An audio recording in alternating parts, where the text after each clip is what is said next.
How can stem cells regenerate muscular dystrophy muscles? Imagine a future where damaged muscles can be repaired or even rebuilt from the inside out. That's the hope behind some of the most exciting research in stem cell therapy for muscular dystrophy.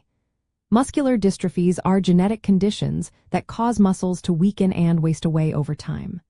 Currently, there is no cure, but scientists are exploring ways to use stem cells to help restore muscle function. Stem cells are special because they can turn into many different types of cells in the body. For muscular dystrophy, researchers focus on stem cells that can become muscle cells, called myogenic stem cells. The idea is to replace or repair the damaged muscle fibers by introducing healthy, functioning cells into the muscles. One approach involves taking a patient's own cells, such as skin or blood cells, and reprogramming them in the lab to become induced pluripotent stem cells.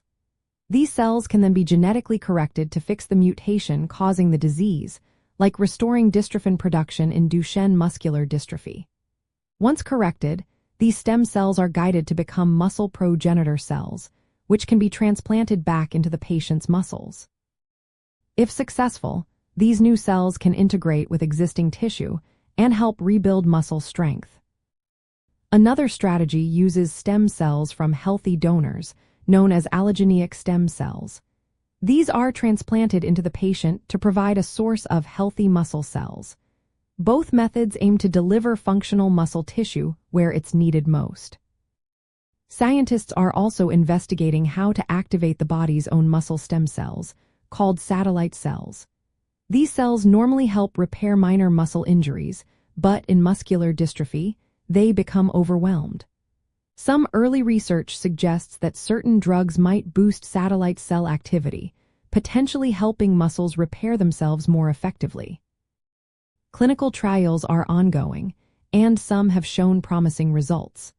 For example, studies using bone marrow-derived stem cells or muscle-derived stem cells have reported improvements in muscle strength and function in some patients.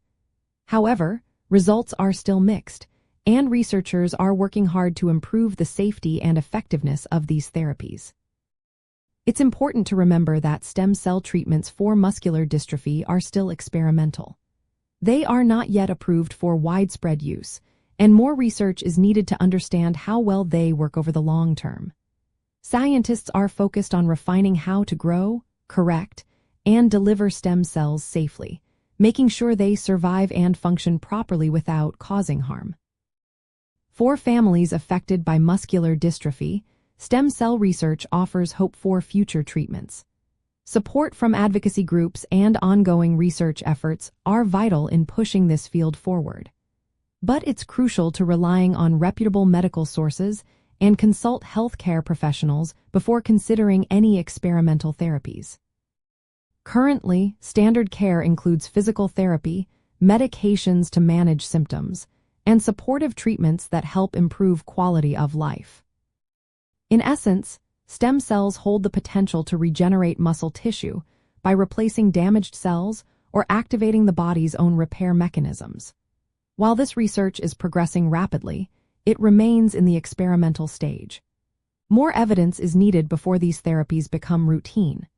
Patients and families should stay informed through trusted sources and consider participating in clinical trials under the guidance of their medical team.